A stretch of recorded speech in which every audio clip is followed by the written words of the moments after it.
હાલો મિત્રો,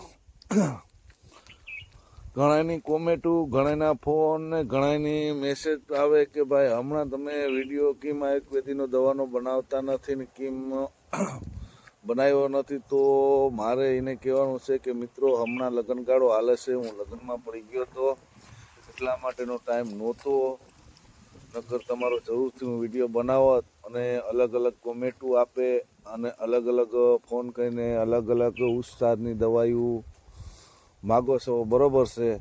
પણ જ્યારે મને દવા જોવા મળે તો હું તમને કહું કે ભાઈ આ દવા ઉસ્તારની આ છે, બાકી ખોટું બોલીને તો કોઈ ફાયદો નથી, બરાબર છે. એટલા માટે મારી પાસે ટાઈમ પણ નહોતો. તો લગ્નમાંથી બે દી છૂટો થયો તો મને એમ થયું કે હાલો આપણે એકાદા બે મિત્રોને આપણે બતાવી દઈએ કે એને કદાચ એ રોગથી પીડાતા હોય તો એને જેથી કરીને કાયમ આવે અને વહેલી તકે એનો દુઃખનો અંત આવે. એટલા માટે ટાઈમ મળ્યો છે તો એક મિત્રો તમને વિડીયો દેશી ઉપચારનો બતાવું છું અને જે રીતે હું કહું એ રીતે કરી જાજો, એટલે તમારે એ દુઃખમાં બેસ્ટમાં બેસ્ટ કાયમ આવશે, બરાબર. તો હાલો હવે હું તમને એ ઉપચાર દેહી દવા બતાવું. તો હવને હર હર મહાદેવ. તો મિત્રો મેં તમને કીધું કે આપણે દેહી ઉપચાર માટે બેસ્ટમાં બેસ્ટ તો હવે આપણે રખડતા જો એક આપણને દવા નજરમાં આવી કે કોઈ પણને પેઢા સડી જતા હોય, વારંવાર દવા લેતા દવા પીઓ તા લગ્ન સારું રહેતું હોય ને પછી પાછા પેઢા સડી જાય, દુખાવો કરતા હોય દાંતની માલિપા, તો એમાં જો હું તમને બતાવું એ ઉપચાર બેસ્ટમાં બેસ્ટ છે. તો આ આપણે આ ઉપચારનું ઝાડવું છે. હવે આને આપણે દેશી ભાષામાં કહેવાય કડવો લીમડો, બરાબર. તો આને શું કરવાનું મિત્રો કે જો હવે આપણે આ ડાયર છે ને, જો આ ડાયર આને દાંતણ કહેવાય, આને શું કહેવાય દાંતણ. જો આપણે આ કાપી લીધું, બરાબર. કાપી પછી આપણે આ મોંમાં ખાવીએ, પછી આને ઘસી નાખવાનું મોંમાં, જ્યાં ઠેકાણે પેઢું દુખતું હોય ને એ ઠેકાણાને ઘસ્યા જ કરવાનું, બરાબર. તો જ્યાં દુખાવો થતો ત્યાં ઘસી અને પેઢામાંથી લોહી કાઢી નાખવાના.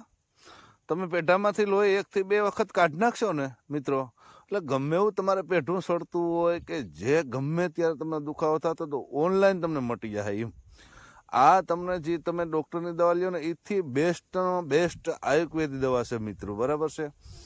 તો આને કહેવાય આપણે કડવો લીમડો, બરાબર. આનેથી માણસને ઘણાને ખંજવાળ વાતી હોય કે ઘણાને માણસને સમજી લ્યો એક શરીરની માલિપા આરો થતી હોય, તો આ લીમડાના જે આ પાન દેખાય ને, જો આ પાનને હું તમને બતાવું ને, એ પાન ગરમ પાણી કરી એમાં નાખી ઉકારો કરીને જો એને ખાલી નાહી નાખો ને તો તમને ગમે એવો તાવ આવતો હોય, ગમે એવી શરીરમાં આરહ હોય કે ગમે ત્યારે તમને સમજી લ્યો ને ખંજવાળ આવતી હોય ને, તો જો આ લીમડો બેસ્ટમાં બેસ્ટ તમને એના પાન પણ કાયમ આવે અને આનું દાંતણ પણ કાયમ આવે મિત્રો, બરાબર. તો આ બેસ્ટમાં બેસ્ટ ઉપયોગ જો દવા છે આ. તો મિત્રો મેં તમને કીધું કે આપણે દેહી ઉપચાર માટે બેસ્ટમાં બેસ્ટ તો હવે આપણે રખડતા જો એક આપણને દવા નજરમાં આવી કે કોઈ પણને પેઢા સડી જતા હોય, વારંવાર દવા લેતા દવા પીઓ તા લગ્ન સારું રહેતું હોય ને પછી પાછા પેઢા સડી જાય, દુખાવો કરતા હોય દાંતની માલિપા, તો એમાં જો હું તમને બતાવું એ ઉપચાર બેસ્ટમાં બેસ્ટ છે. તો આ આપણે આ ઉપચારનું ઝાડવું છે. હવે આને આપણે દેશી ભાષામાં કહેવાય કડવો લીમડો, બરાબર. તો આને શું કરવાનું મિત્રો કે જો હવે આપણે આ ડાયર છે ને, જો આ ડાયર આને દાંતણ કહેવાય, આને શું કહેવાય દાંતણ. જો આપણે આ કાપી લીધું, બરાબર. કાપી પછી આપણે આ મોંમાં ખાવીએ, પછી આને ઘસી નાખવાનું મોંમાં, જ્યાં ઠેકાણે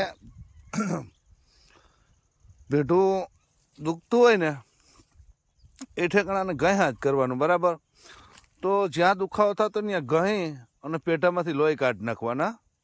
તમે પેઢામાંથી લોહી 1 થી 2 વખત કાઢી નાખશો ને મિત્રો, એટલે ગમે એવું તમારે પેઢું સડતું હોય કે જે ગમે ત્યારે તમને દુખાવો થતો તો ઓનલાઈન તમને મટી જાય. એમ આ તમને જે તમે ડૉક્ટરની દવા લ્યો ને એથી બેસ્ટ આયુર્વેદિક દવા છે મિત્રો, બરાબર છે. તો આને કહેવાય આપણે કડવો લીમડો, બરાબર. આનેથી માણસને ઘણાને ખંજવાળ વાતી હોય કે ઘણાને માણસને સમજી લ્યો એક શરીરની માલિક આરો થતી હોય, તો આ લીમડાના જે આ પાન દેખાય ને, જો આ પાન હું તમને બતાવું ને, એ પાન ગરમ પાણી કરી એમાં નાખી ઉકારો કરીને જો એને ખાલી નાહી નાખો ને, તો તમને ગમે એવો તાવ આવતો હોય, ગમે એવી શરીરમાં આરહ હોય કે ગમે ત્યારે તમને સમજી લ્યો ને ખંજવાળ આવતી હોય ને, તો જો આ લીમડો બેસ્ટમાં બેસ્ટ તમને એના પાન પણ કાયમ આવે અને આનું દાંતણ પણ કાયમ આવે મિત્રો, બરાબર. તો આ બેસ્ટમાં બેસ્ટ ઉપયોગ જો દવા છે આ.